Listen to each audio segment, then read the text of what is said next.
라이브 훅 인터뷰 이어가겠습니다. 문재인 대통령이 방미 일정을 마치고 돌아왔습니다. 유엔 총회에서 연설을 했고요. 하와이에서는 전쟁 영웅을 71년 만에 고향으로 모셔오기도 했습니다. 이번 3박 5일 동안의 방미 성과는 무엇인지 알아보겠습니다.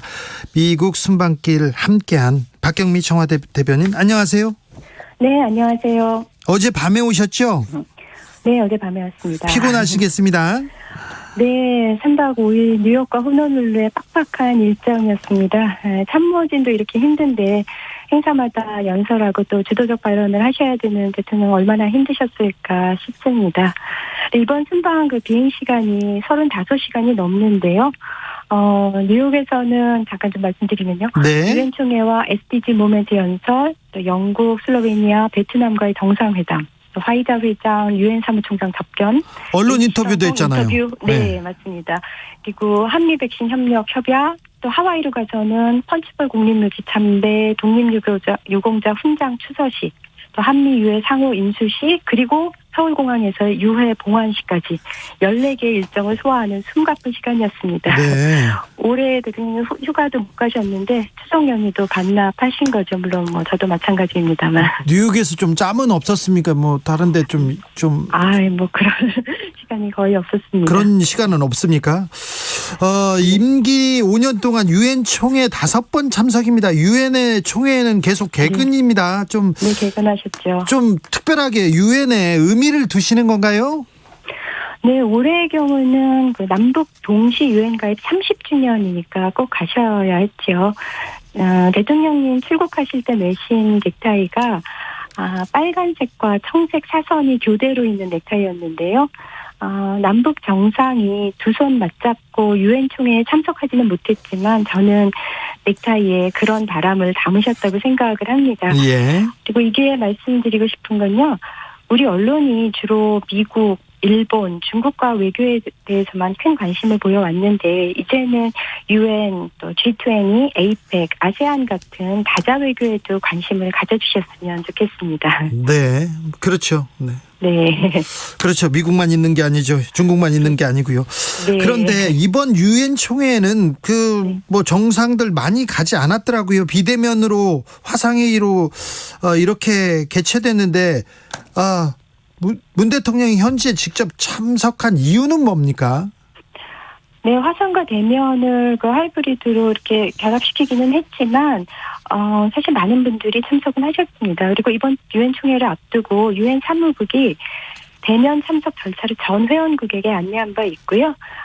참석 직접 하신 분이 문재인 대통령뿐 아니라 미국 바이든 대통령, 영국 존슨 총리, 또 독일 슈타인마이어 대통령, EU 샤를 미셸 상임의장 등 40여 개 주요국 정상급 인사가 직접 참석해서 대면 긴조 연설을 했거나 하시게 됩니다. 그렇군요. 네. 네. 그래서 이렇게 유엔 총회가 전 세계 정상급 인사들이 한 자리에 모이는 어떤 외교의 장이기 때문에 가능하면 대면 참석해서 국익을 높이고 신뢰를 챙기는 기회로 적극 활용하는 게 현명하겠죠. 예. 3327님께서는 텅텅 빈 객석에서 연설하시느라 고생하셨습니다. 창피해 죽는 줄, 이분은 좀 그렇게 생각하시나 봐요. 문재인 대통령이 이번 유엔 연설 그리고 이 방미 성과는 무엇이라고 보십니까?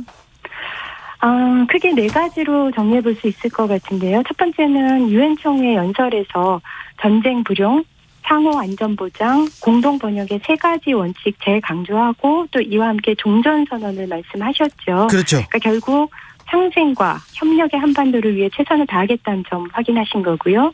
두 번째는 미래 세대를 대표하는 BTS와 유엔에 함께하면서 지속가능 발전 목표에 대한 미래 세대의 관심을 선도하고 또 코로나19로부터 포용적인 회복, 또 기후변화 대응과 같은 글로벌 현안에 대해서 국제사회의 연대와 협력을 모색했다는 점.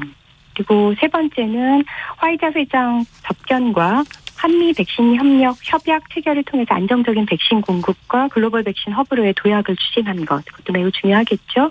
마지막으로는 한국 참전 용사들의 유해를 봉환하고 또 해외에서 독립운동에 헌신하신 분들에게 직접 훈장 드리면서 최고의 예우를 했다는 점입니다. 자, 종전선언에 대해서 언급하자 북한에서도 응답을 했어요. 여기에 대해서는 앞으로 어떤 노력이 필요하다고 보십니까? 네, 문재인 대통령이 이제 유엔 총회 연설에서 종전선언을 언급하신 게 세 번째죠. 그리고 예. 어제 그 기내 기자 간담회 때 질문을 받고 이렇게 말씀하셨어요.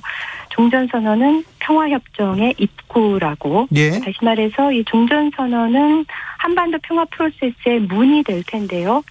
문이나 입구를 통하지 않고 어떻게 그 길로 들어서겠습니까? 이 종전선언은 뭐 잘 아시다시피 2007년 14 남북 공동선언에서 이미 3자 또는 4자에 의한 종전선언을 추진한다고 되어 있고 2018년 4.27 판문점 선언에도 담겨 있습니다. 그래서 좀 오늘 낮에 나온 그 김여정 부부장 담화에는 그 종전선언은 흥미있는 제안이고 좋은 발상이다. 또 종전선언은 나쁘지 않다. 이제 이런 내용이 담겨 있는데요. 이 북한도 종전선언의 필요성을 인정하고 있고 또 앞서 말씀드린 바와 같이 판문점 선언과 평양 공동선언에서 이미 합의한 바가 있다는 점 상기시켜 드립니다. 평화의 문을 열 수도 있을 것 같은데요. 그리고 남북대화의 물꼬를 틀 수도 있을 것 같은데 예. 가야죠. 그런데 이준석 대표가 미국에 이렇게 가서 미국 측 인사들이 종전선언 성급하고 무리한 제안이다 이렇게 얘기하던데요. 네, 이준석 대표 발언에 대해서는 그냥 팩트에 기반해서 말씀드리겠습니다. 미측 인사들이 종전선언이 성급하고 무리한 제안이다 뭐 이런 식으로 발언했다고 그렇게 했다는 것을 인용했다고 하는데요. 미국 국방부 브리핑, 이게 미국 정부 입장이죠. 그게 이제 우리는 종전선언에 대한 논의에 열려 있다. 네. 비핵화를 달성하기 위해 북한과의 외교와 대화에도 전념하고 있다. 이렇게 말했습니다. 그래서 미국에도 뭐 다양한 의견이 있겠죠. 그래도 중요한 게 미국 정부의 공식 입장 아니겠습니까? 예. 그냥 미국에 있는 또 다른 다양한 의견들을 들으신 걸로 생각합니다. 네.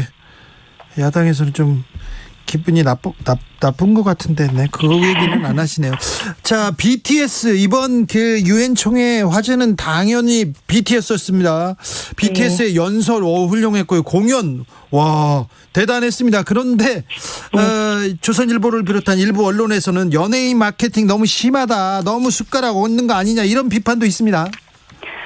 네, 뭐 그런 비판을 하시는 분도 간혹 계시죠. 네. 네, SD 모멘트는 Substantial Development Goals, 그러니까 지속 가능 발전 목표를 논의하는 고위급 회의인데요. 네.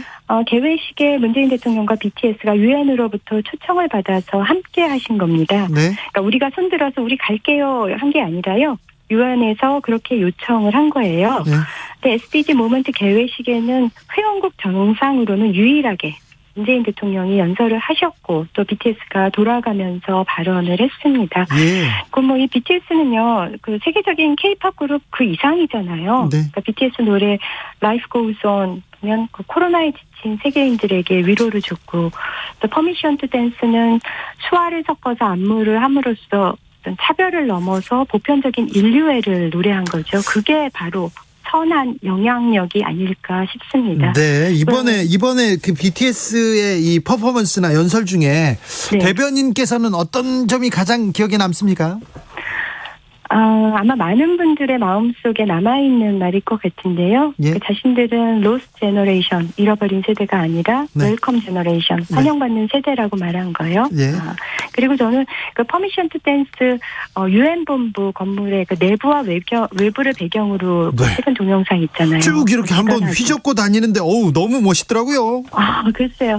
그러니까 저는 BTS가 뉴욕 도착해서 바로 찍고 하루 만에 편집해서 그 다음날 나온 거예요. 예. 근데 이 회의장 내부가 되면 이 안무도 많이 달라질 텐데 어떻게 이렇게 신속하게 했을까 정말 감탄사가 절로 나오더라고요. 알겠습니다. BTS 억지로 지금 데려간 거 아니죠? 아닙니다. 대변인께서 끌고 간 거 아니죠? 유엔에서 초청하신 겁니다. 예. 유엔에서 그리고 데리고 가고 싶다고 해서 데리고 갈 수 있는 데가 아닙니다. 네. 그렇죠. 저 문재인 대통령하고 BTS는 미국 방송 인터뷰도 같이 하더라고요. 네, ABC 방송에 굿모닝 아메리카하고 나이트라인 이 두 프로가요. 네. 아침 저녁 방송에서 동시간대 시청률이 가장 높은 프로들입니다. 네. 그리고 사회자도 주목해봐야 하는데 주주장이라는 분이 네. 한국계 미국인으로 이제 가장 성공한 것을 주신가요? 평가하는 방송. 네, 주주장이요. 네, 네, 장씨군요. 네. 네. 죄송합니다. 네. 제가 그날 녹화 현장에 있었는데 분위기가 정말 훈훈했습니다. 네. 그 훈훈함은 그 뉴욕 시간으로 24일 아침하고 25일 밤에 방송되니까 나중에 보시면 좋을 것 같고요. 예. 제가 한번 이번에 그 좀 퀴즈를 내보고 싶어요. 퀴즈요? 네. 혹시 BTS 상징색이 뭔지 아세요? 아유, 네. 저 알아요. 예. 저는 BTS 좋아해가지고요. 좋아해가지고 김재동 씨하고 저하고 BTS 좋아해가지고 애국사 소년단이라고 만들어가지고 둘이서 활동했었어요. 보라색이죠, 보라색. 네네네. BTS가 지난주에 청와대에서 미래세대와 문화를 위한 대통령 특별사절 임명장 받았잖아요. 네네. 네. 대통령께서 보라색 넥타이를 매셨어요. 예. 그리고 제가 BTS 특사 임명에 대한 대변인 브리핑 할 때 보라색 정장을 입어서 아미들에게 센스 있다라는 감사 인사를 듣기도 했습니다. 아, 그래요? 어디 여기서 사실- 갑자기 자랑질을 하세요? 아니 사실 청와대에서는 무채색 옷을 주로 입는데 네. 그날 튀는 색임에도 불구하고 BTS에 대한 오마주로 보라색을 입었습니다. 알겠습니다. 잠시. 네. 저는 BTS에서 B를 좋아합니다. 그러십니까? 네. 제가 보라해라는 노래 듣지 않습니까? 알겠습니다. 네, 그만할게요. 1333님께서 자랑할 BTS가 있는 게 국격이다 얘기하셨고, 심은정님, 아미가 아닌 저도 BTS의 UN 건물에서 공연 10번 정도 돌려봤어요. 볼 때마다 소름이 쫙, 눈물도 글썽글썽, 정말 감동이었습니다. 그러게요. UN 무대를 가지고 휘젓고 다니는 대한민국의 젊은 세대들, 자랑스럽기도 했습니다. 양자회담 있었어요. 영국 정상도 만나고 슬로베니아, 베트남과도 가지셨는데 좀 이 국가와의 정상회담은 어떤 의미가 있었습니까? 네, 우리가 20여 개국으로부터 양자회담 요청을 받았고 그중에서 이제 3개 국가를 엄선한 건데요. 우선 영국이요. 네. 지난 G7 계기에 정상회담을 했는데 영국 측 요청으로 100일 만에 이제 또 한 겁니다. 영국 쪽에서 하자고 했어요? 네. 네. 여담으로 말씀드리면 존슨 총리가 리액션이 정말 좋아요. 리액션요? 네, 그러니까 G7 정상회담 때도 느꼈는데 문재인 대통령 말씀하실 때 계속 끄덕끄덕 또 무릎을 치기도 하고 또 감탄사를 연발하면서 추임새를 넣기도 하고요. 예. 이번 정상회담에서 영국은 백신 수합 100만 도스 발표했죠. 예. 그리고 11월 초에 글래스고에서 COP26이라고요.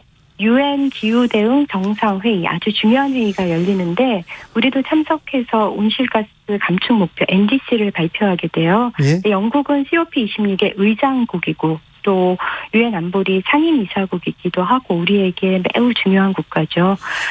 또 슬로베니아는 올 하반기 EU 의장국이고요. 내년이 우리랑 수교 30주년으로 주한 슬로베니아 대사관이 만들어질 예정이고요. 아직 대사관이 없군요. 네, 그리고 베트남은 신남방 국가의 핵심국이죠. 네. 거기 그 베트남에 있는 한국 기업이 9천여 개, 또 교민들이 15만이 넘거든요. 네. 그래서 이번에 백신 100만 도스 이상 지원하는 것도 정상회담에서 밝혔고요. 베트남 주석은 한국을 배우고 싶다고 명시적으로 이렇게 발언을 하기도 합니다. 예. 하와이에서 국군 유해 봉환식이 있었는데 참 네. 근데 궁금해하시는 분들이 왜 한국군 전사자 유해를 미국에서 모셔오는 거야 이렇게 얘기하시는 분들이 있습니다.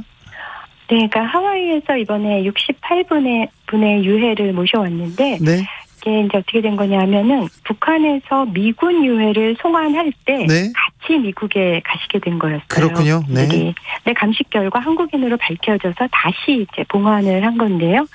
2007년에 발족한 국방부의 유해 발굴 감식단이 있어요. 네. 거기서 한국 전사자 유전자 정보를 축적해 왔고요. 네. 그리고 이제 미국에서 확인된 유해의 유전자 정보가 있겠죠. 네. 이 두 가지를 대조해서 이제 신원을 밝혀낸 거고 그렇게 확인된 두 분의 유해는 1호기에 모시고 왔다. 알겠습니다. 대변인님 이번에 순방 같이 하시면서 기억에 남는 순간 있습니까? 행사 한순간 한순간이 다 소중하지만 저는 뉴욕과 호놀룰루 현지 교민들께서 보내주신 열렬한 응원이 기억에 남습니다. 뉴욕 숙소 앞에 파란색 풍선 들고 또 아이들은 한복 입고 많은 교민들이 응원을 나와주셨는데요. 제 방에서 그분들이 보였어요. 네. 하루 종일 기다리시더라고요. 그분들 동원하신 거 아닙니까? 아닙니다. 네, 자발적으로 이렇게 많이 모여주셨고요. 하와이에서도 호텔 앞에 또 펀치볼 국립묘지, 하와이 대학교 가시는 곳마다 많은 분 오셨고요. 네. 그 중에는 한국 교민도 계시지만 태극기를 들고 있는 베트남 또 하와이 현지인들도 많았습니다. 그리고 또 하나 저한테 감동적이었던 거는요. 공군 전투기가 돌아올 때 어모 비행을 한 건데요. 그러니까 우리 그 방공식별구역 카디스라고 하죠. 거기에 들어오니까 기내가 이제 갑자기 불이 꺼지고 하늘에 전투기 4대가 짠 나타나서 방송을 하는데요. 네.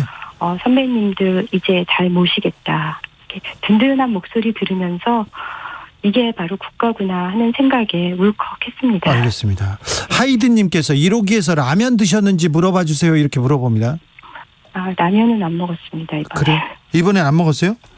네, 기내에서 라면이 많이 당기죠. 네. 먹기도 하는데 이번엔 참았습니다. 탁현민 비서관은 맨날 그 순방만 가면 라면 사진을 보내요. 자기는 라면만 먹는다고 고생한다고. 이거 좀 이번에 라면 아닌 거 드시던데. 그래요? 네, 알아봐야 되겠습니다.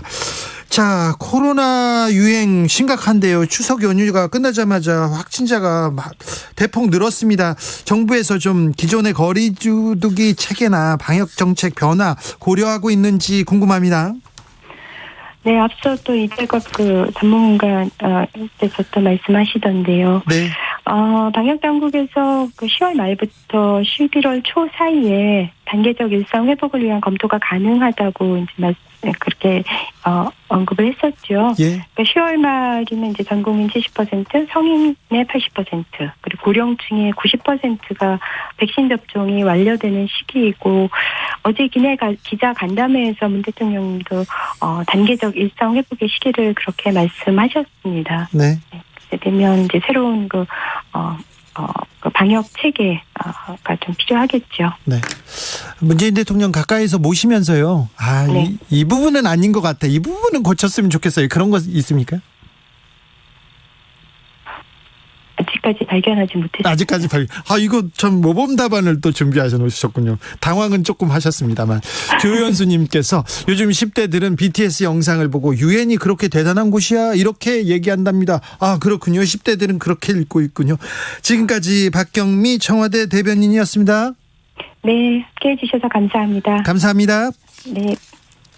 교통정보센터 다녀오겠습니다. 김민희 씨. 추석 연휴